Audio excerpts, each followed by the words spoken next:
This is my story detailing my experience of dealing with fluoroquinolone toxicity. Um, I'll try to make it quick. There's a lot to go over though, so I'll do what I can. Please listen though. If you're not familiar with this, you probably should be, so you can avoid all the crap that I'm going through. All right, so here it is. In October, I was in Mexico enjoying my vacation when I acquired traveler's diarrhea. I was given Cipro, 6 doses that I was going to take over the course of 3 days. Um, I made it into my second dose and noticed that I had tingling sensations in my fingers and my toes, and my legs were very sensitive to wind. Uh, the wind would blow just briefly, like not even very much, and couldn't see it, but I could feel it. Well, obviously you can't see wind, but it wasn't even enough to make the trees blow or anything. But it made my leg hairs kind of move around and tickle my legs, and it was just a weird sensation. But that's when I decided to go ahead and stop taking it. Hoping that would be the worst it got. Whatever it was that was going on, I was not familiar with fluoroquinolone toxicity at that point in time. I right off the bat had a really hard time sleeping. I'd go to bed just fine, wake up 3 hours later with a big bolt, like a brain zap or something, um, zapping me out of sleep. Like I even think I had like flashes of light associated with this brain zap. It just, and I'd wake up and after 3-4 hours of sleep, and that lasted for the rest of the vacation.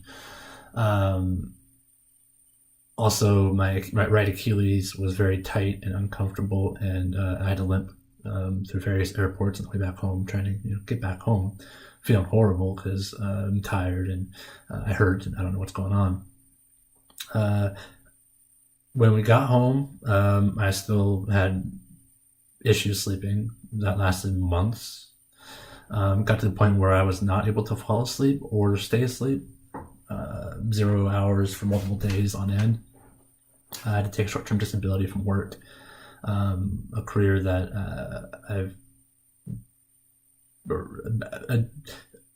my career has been, going for the past, I've been working hard for the last 10 years trying to get to where I am today. And I got there a couple of years ago, and then I got sidelined by this thing, and I'm still dealing with it today. Um, Sleep got better. I'm sleeping now 6 to 8 hours, well, 6 to 7 hours. I don't think I've ever gotten over 7 hours. But I wake up now just completely exhausted. Like I didn't sleep. Like I go to bed feeling okay, mentally tired. Like the mental tiredness is, it wears off by like 11 noon or so. But then I'm just dead in the morning, every single morning, and it's still the case. 10 months later, still happening. Um, I had early on, within the first 2 to 3 months, I had pretty bad depression. Fluoroquinolone toxicity can definitely cause anxiety and depression. Now, whether mine was related to that or to the Ambien that I was trying to take to get some sleep, I don't know. Um, I recommend not taking Ambien, and I most definitely recommend never taking Cipro or any sort of its cousins like Levaquin or any other fluoroquinolone. There's plenty. There's a handful of others that I can't remember, but going forward, if I ever need to take any sort of antibiotics, I will definitely make sure it's not part of that class. Anyway, um, early on, I had muscle pain, burning pains everywhere. I remember sitting on the couch just miserable because my bicep would burn, and then, you know, 2 minutes later, my calf would burn, and then my wrist would burn, or my fingers, or it cycled through by the minute, really, for months. It just burn. Something is burning. What it was going to be that day, um, well, I guess everything, because it kind of cycled through. So it was unpredictable. It really made life miserable. On top of the fatigue of the lack of sleep that I was getting, it was hell. Um, I had tinnitus. I had ear ringing that was either brought on by the Cipro. Um, it's a side effect. Technically, it could have been from the Ambien as well. I only took Ambien a couple of times over, maybe 3 to 4 days, and realized that that was putting me in a worse depressive state. So as soon as I stopped that, the depression part kind of lifted a little bit more. Um, I will say there's a potential that I'm still battling with it. Not severe depression like I had, but I've been in pain for 10 months, chronic pain. Something is hurting always, and it's unbearable. I'm still in hell. Not as much of a hell as I was in the first 2 to 3 months, but it's still there. All right, so uh, the muscle burning, the lack of sleep, and then I had a physical therapist say that my quads were really weak. Like, I think the exact quote was, "It's like your quads have been in a calf for month or a cast for months." Um, I had a hard time walking upstairs, downstairs. Walking in general was just hard. My legs felt like mm, that I ran a marathon every day. I used to go, well, I consider myself a skier, but last year I couldn't ski because of all this crap. And this year it's already September. I'm thinking probably not. Um, but the tired leg feeling feels like I skied all day for days in a row, and there's no relief to that. The resting doesn't help because I wasn't doing anything. I was just laying on a couch, trying to walk as much as I can, um, ignoring the pains. That's kind of where I am today. Actually, trying to, but it's really challenging when you're burning. Okay, so back up a little bit. In February-ish, my quad started getting this deep muscle burn to it. Uh, I wasn't sure if that was from me trying to work my legs a little bit more, or if I didn't know what was going on. It just hurt. It burned. Um, that has since changed to more of a surface sunburn feeling. My quads feel like they've been sunburned for now 6 months. Um, and there's nothing that I have found yet for relief. I mean, I've tried marijuana. I've tried topicals. I've tried uh, kratom or kratom or whatever. I know how to read it. I don't know how to say it because it's Kratom. Anyway, tried that. That really hasn't helped very much either. Ice, heat, temporary relief maybe, but not much. Um, where I stand today, my quads burn, my hamstrings burn. Like I was sitting on, like if I sit down on something for too long, my butt burns a little bit. My calves feel tight. My shins and ankles feel weak. I don't know if they're actually weak. Um, I think it's a sensation. I think I have some sort of form of neuropathy, unconfirmed at this point. Been to a neurologist. I had an EMG and a nerve conduction study done back in February, and it was clean. If it's small fiber, I know it can. I might need some biopsies, and I have another follow up here at the end of the month. But this has really impacted my life in a very negative way. Every day I wake up to me pretty much being in my own hell. My legs are sore or tired when I wake up just from laying in bed. I get up, get in the shower, try to wake up, try to get myself up and running. Um, and then the burning starts a little bit later. The burning in my legs. There's no rhyme or reason. There's no activity. There's no posture or anything that I'm in that's causing them to burn. They just burn. So ankles, shins, weak feeling, calves tight, funny feeling. That was hard to describe. I don't really know how to describe that one. The hamstrings burn, quads burn, thighs burn.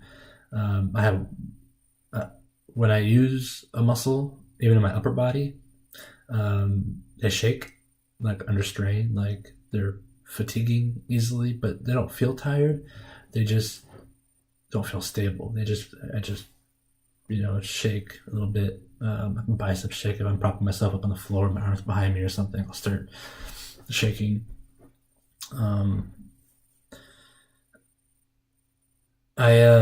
This whole ordeal has kind of made me understand people who. Sorry, this is a little hard. People who have killed themselves because they're in so much pain. Um, I've never gotten to the point of wanting to do that, but I can understand why people would. Um, I'm in a lot of pain. Always in a lot of pain. I have lost thousands and thousands and thousands of dollars between short-term disability, medical costs, supplements that I've been trying, um,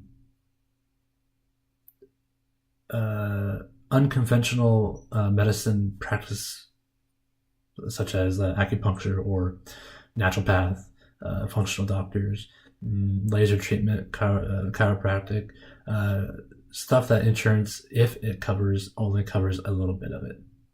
Um, I've probably lost $15,000 to $20,000 in all of this between the loss of work. I'm back to full time, but it's challenging. The mornings, like I said, my mind isn't there.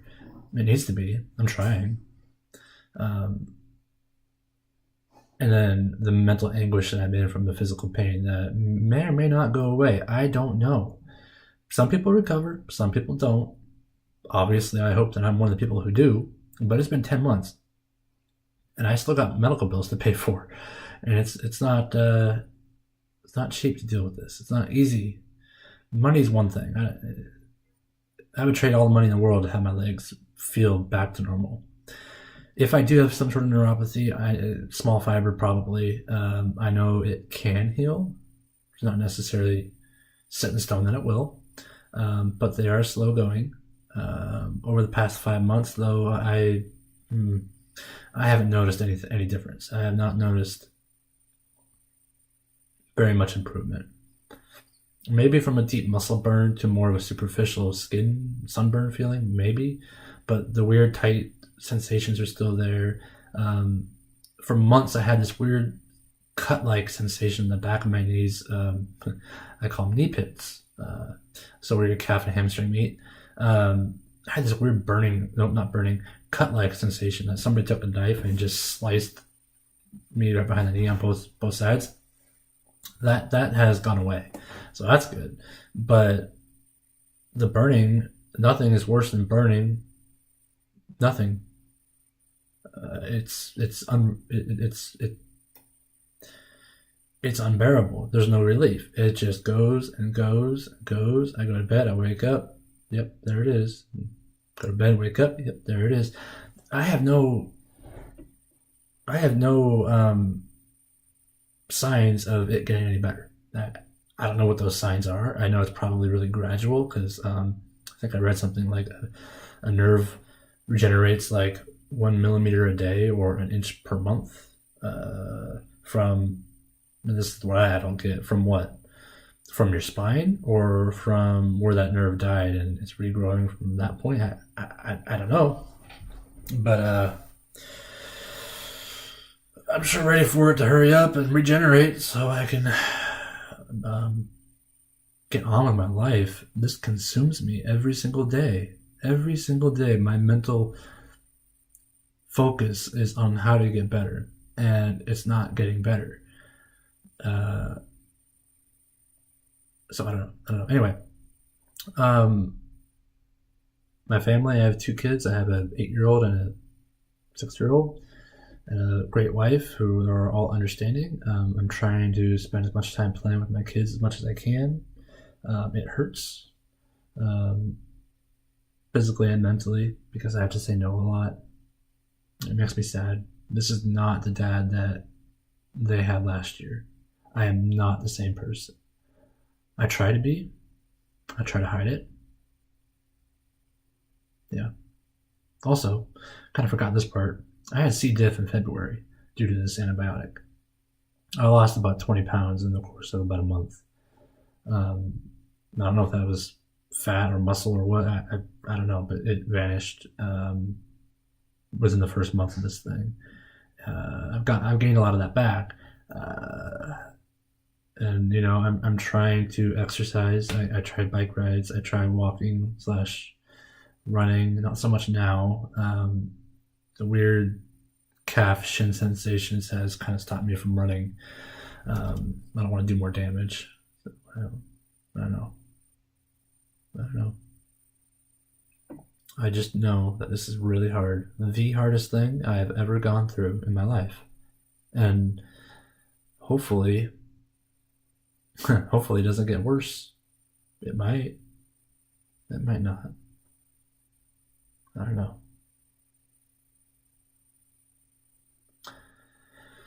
All right, so I'm 10 months into it. I'll at some point put out an update to see how let you guys know if there's any additional improvements or if it gets worse. Hoping for the first one though. All right, take care.